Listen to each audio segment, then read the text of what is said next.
পেয়ে বাংলাদেশ টপন তারা কিন্তু অ্যাটাকিং হয়ে পড়ছেন আরো একবার কিন্তু নিজেদের দুর্দান্ত ফ্লো তারা মেনটেন করতে চাচ্ছেন। সামনের দিকে প্লেয়ার্স কিন্তু আছেন, অ্যাটাকটা করা ট্রাই, নকটাউন গুলোকে নেওয়ার চেষ্টা, মুহূর্তের মধ্যে এই সিনারিওটাকে বদলিয়ে দিবেন কিনা অবশ্যই অ্যারো এর কিছু চার্জ দেখতে পাচ্ছি আমি। সামনের দিকে প্লেয়ার্স আছেন, একের পর এক শট গুলো দেওয়া হবে কিনা Bangladesh top one, they are totally ready to show their massive power, their massive game, and one by one এই মুহূর্তে কিল কনফার্ম ডান, কাজের কাজ করবেন।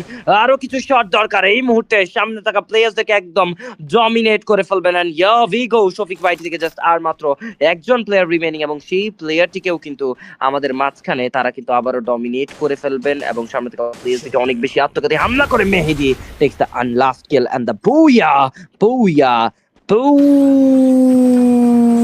বুয়া goes to Bangladesh top one. এবং বাংলাদেশ টপ ওয়ানরা এই ম্যাচের বুয়াটা কিন্তু সিকিউর করে ফেলবে। কাজের কাজ করেছেন আজকের দিনের most dominating most top notch বুয়া তারা সিকিউর করবেন। Just wow.